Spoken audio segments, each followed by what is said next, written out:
Well, since this is kind of a rock and roll night, I thought I would read a story about that most rock and roll thing of all, two old Polish ladies. So this is a short story called Bohemians. It's kind of an homage to my, Chicago youth. In a lovely urban coincidence, the last two houses on our block were both occupied by widows who had lost their husbands in Eastern European pogroms. Dad called them the Bohemians. He called anyone white with an accent a Bohemian. Whenever he saw one of the Bohemians, he greeted her by mispronouncing the Czech word for door.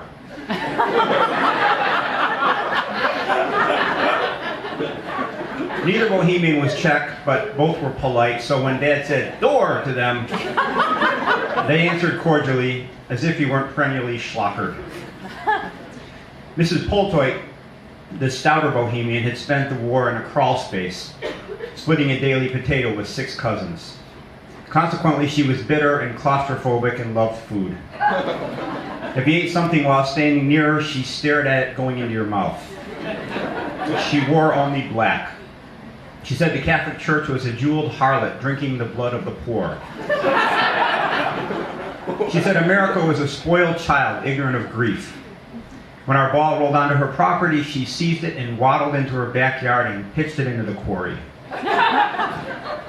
Mrs. Hoppenlitsky, on the other hand, was thin and joyfully made pipe cleaner animals. When I brought home one of her crude dogs in top hats, Mom said, "Take over your moldy hero. For her, it will seem like the toy of a king." To Mom, the camps, massacres, and railroad sightings of 20 years before were as unreal as covered wagons. When Mrs. H claimed her family had once owned serfs, Mom's attention wandered. She had a tract house in mind, but no way was she getting one. We were renting a remodeled garage behind the Giancarlos. Dad was basically drinking up the sporting goods store. His NFL helmets were years out of date. I'd stop by after school and find the store closed, and Dad getting sloshed among the fake legs with Benny Delmonico at Prosthetics World.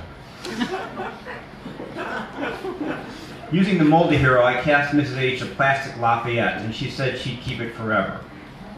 And within a week, she'd given it to Elizabeth the raccoon.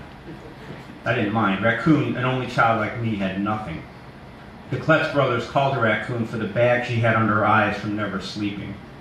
Her parents fought nonstop. They fought over breakfast. They fought in the yard, in their underwear. At dusk, they stood on their porch whacking each other with lengths of weather stripping. Raccoon practically had spinal curvature from spending so much time slumped over with misery. When the Kletz brothers called her Raccoon, she indulged them by rubbing her hands together ferally. The nickname was the most attention she'd ever had. Sometimes she'd wish to be hit by a car so she could come back as a true raccoon and track down the Kletz brothers and give them rabies. "Never wish harm on yourself or others," Mrs. H said. "You are a lovely child." Her English was flat and clear, almost like ours. "Raccoon, you mean," Raccoon said. "A lovely raccoon. A lovely child of God," Mrs. H said. "Yeah, right," Raccoon said. "Tell again about the prince." So Mrs. H told again how she'd stood wrapped in her yard and watched an actual prince powder his birthmark to invisibility. She remembered the smell of burning compost from the fields and men in colorful leggings dragging a gutted boar across a wooden bridge. This was before she was forced to become a human pack animal in the Carpathians, carrying the personal belongings of cruel officers. At night, they chained her to a tree. Sometimes they burned her calves with a machine gun barrel for fun, which is why she always wore knee socks. After 3 years, she'd come home to find her babies in tiny graves. They were, she would say, short-lived but wonderful gifts. She did not now begrudge God for taking them. The falling star is brief, but isn't one nonetheless glad to have seen it? Her grace made us hate Mrs. Poltoy all the more. What was eating 1/6 of a potato every day compared to being chained to a tree? What was being crammed in with a bunch of your cousins compared to having your kids killed? The summer I was 10, Raccoon and I, already borderline rejects due to our mutually unraveling households, were joined by Art Siminiak, who had recently made the mistake of inviting the Kletz brothers over for lemonade. There was no lemonade. Instead, there was Art's mom and a sailor from Great Lakes, passed out naked across the paper drive stacks on the Seminiac's sun porch. This new three-way friendship consisted of slumping in gangways, glovelessly catching a whiffle, trailing hopefully behind kids whose homes could be entered without fear of fiasco.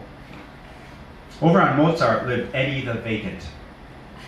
Eddie was 17, huge and simple. He could crush a walnut in his bare hand, but first you had to put it there and tell him to do it.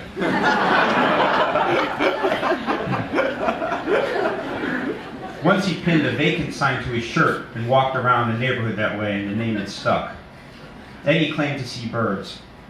Different birds appeared on different days of the week. Also, there was a Halloween bird and a Christmas bird. One day, as Eddie hobbled by, we asked what kind of bird he was seeing. "Party birds," he said. "They got big streamers coming out their butts." "You having a party?" said Art. "You having a homo party?" I gotta have a birthday party," said Eddie, blinking shyly. "Your dad know?" Raccoon said. "No, he don't yet," said Eddie. His plans for the party were private and illogical. We peppered him with questions, hoping to get him to further embarrass himself. The party would be held in his garage. As far as the junk car in there, he would push it out by hand. As far as the oil on the floor, he would soak it up using handy wipes. As far as music, he would play a trumpet. "What are you going to play the trumpet with?" said Art. "Your asshole?" "No, I'm not going to play it with that," Eddie said. "I'm just going to use my lips, okay?" As far as girls, there would be girls. He knew many girls. From his job managing the Drake Hotel.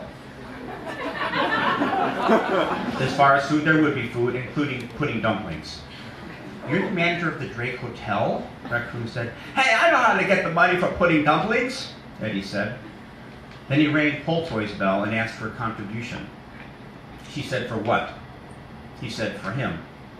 She said, "To what end?" He looked at her blankly and asked for a contribution. She asked him to leave the porch. He asked for a contribution.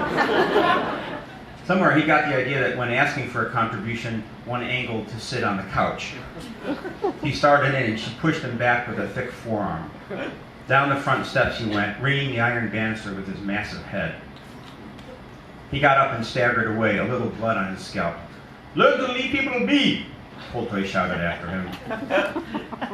10 minutes later, Eddie Sr. stood on Poltoy's porch, a hulking, effeminate tailor, too cowed to use his bulk for anything but butting open the jamming door at his shop. "Since when has it become the sport to knock unfortunates downstairs?" he asked. "He must not listen," she said. "I tell him no. He tried to come inside." With all respect," he said, "it is in my son's nature to perhaps not be so responsive." "Someone so unresponsive? You keep him indoors," she said. "He's big as a man, and I am old lady." Never has Eddie presented a danger to anyone," Eddie Sr. said. "I know my rights," she said. "Next time I will call police." But having been pushed down the stairs, Eddie the Vacant couldn't seem to stay away. "Off this porch," Poltoy said through the screen when he showed up the next day, offering her an empty cold cream jar for $3. "We're gonna have so many snacks," he said. "And if I drink an alcohol drink, then watch out because I ain't allowed. I dance too fast." He was trying the doorbell now, showing how fast he would dance if alcohol was served.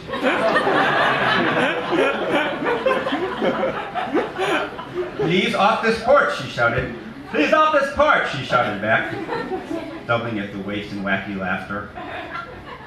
Poltoy called the cops.